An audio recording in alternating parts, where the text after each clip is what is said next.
পাহাড়পুর।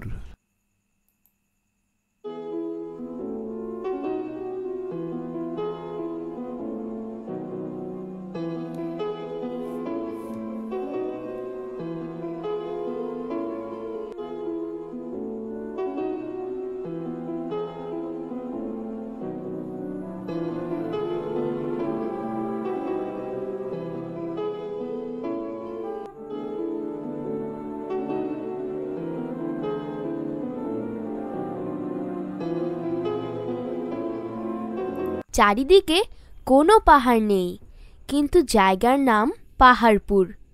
এটি বাংলাদেশের এমনকি দুনিয়ার একটি বিখ্যাত জায়গা, কিন্তু এর সম্পর্কে সবাই খুব ভালো জানে না।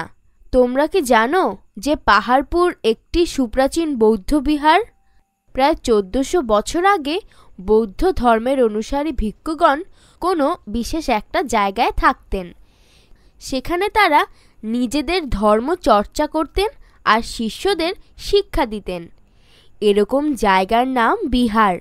বাংলাদেশের ভিতরে আরও বিহার আছে, যেমন কুমিল্লার ময়নামতি শালবন বিহার, কিন্তু পাহাড়পুরের মতো বড় বিহার আর নেই।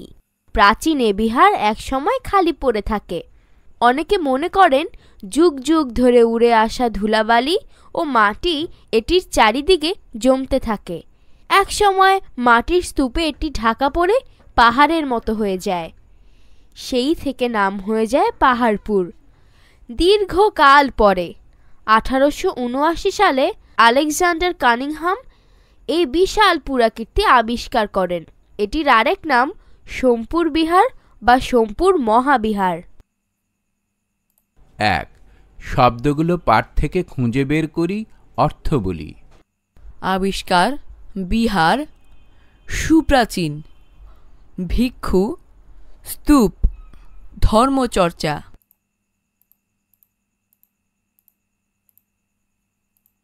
2. যুক্তবর্ণগুলো দেখি ও যুক্তবর্ণ দিয়ে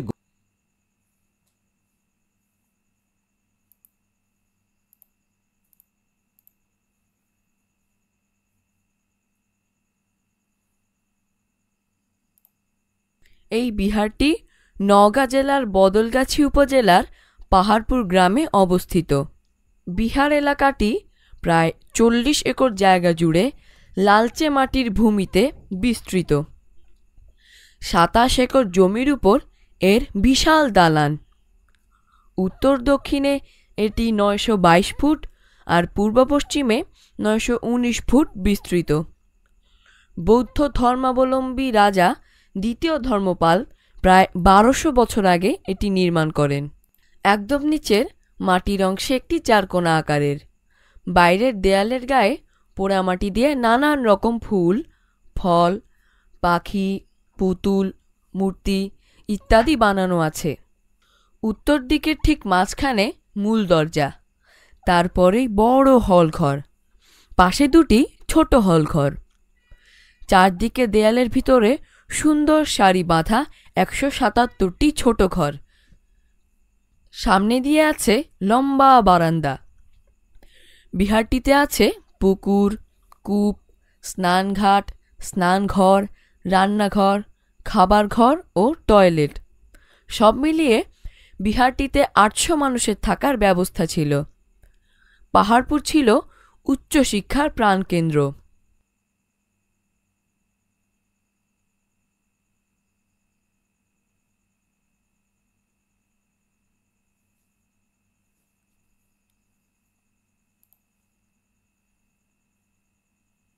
1.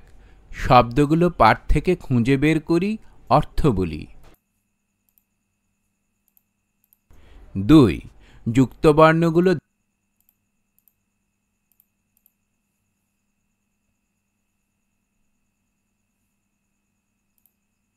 ভেতরটায় বিশাল উঠানের মাঝখানে বড় একটি সুন্দর মন্দির। ধাপে ধাপে উঁচু করে মন্দিরটা বসানো হয়েছে। এখানেও পোড়ামাটির 2000 ফলকের চিত্র দিয়ে মন্দিরের বাইরে আর ভেতরে সাজানো। একই রকম ছোট ছোট মন্দির পুরো বিহারের নানান জায়গায় আছে। বিহারটির পূর্ব দক্ষিণ কোণে দেয়ালের বাইরে একটা বাঁধানো ঘাট আছে। এটাকে বলা হয় সন্ধ্যাবতীর ঘাট। পাহাড়পুর বিহারের পাশে আছে দেখার মতো একটা জাদুঘর। সেখানে সুন্দর করে সাজিয়ে রাখা আছে বিহার থেকে খনন করে পাওয়া অনেক পুরাতন আর দুর্লভ জিনিসপত্র।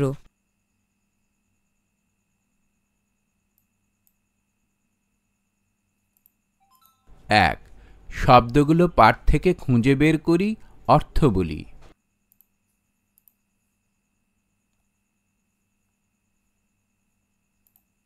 1. শব্দগুলো পাঠ থেকে খুঁজে বের করি, অর্থ বলি।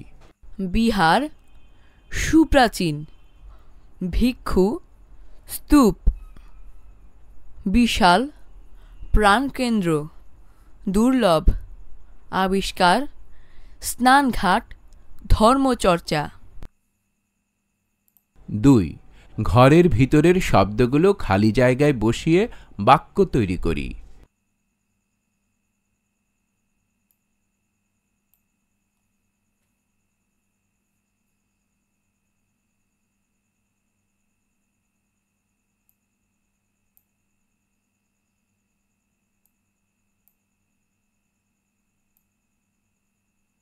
আবার চেষ্টা করো।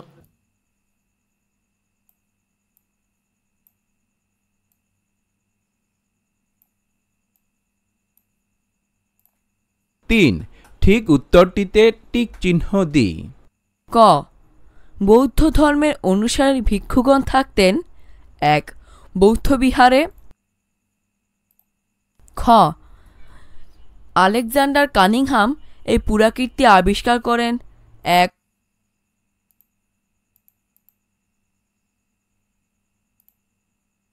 গ.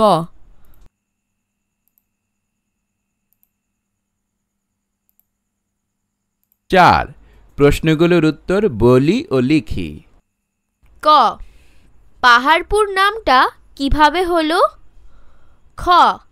এখানে কত বছর আগে কারা থাকতো? গ. বিহারটির মাঝখানে কি কি আছে? ঘ. বৌদ্ধ বিহারটির মাটি ও দেয়াল কোন রঙের এবং কি দিয়ে তৈরি? 5.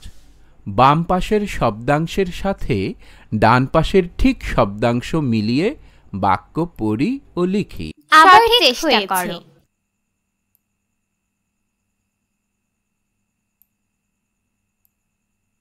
সঠিক হয়েছে।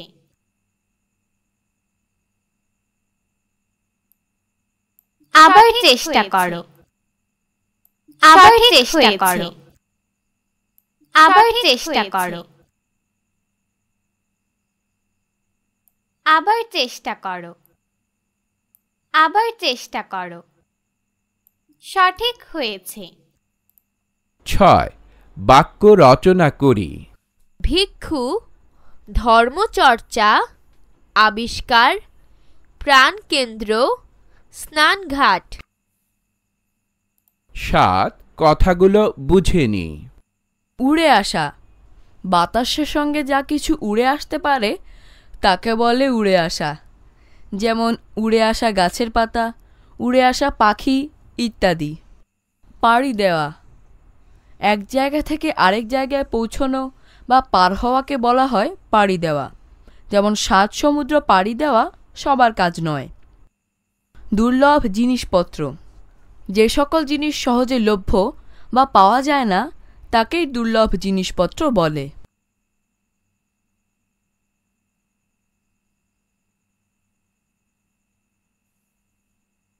8.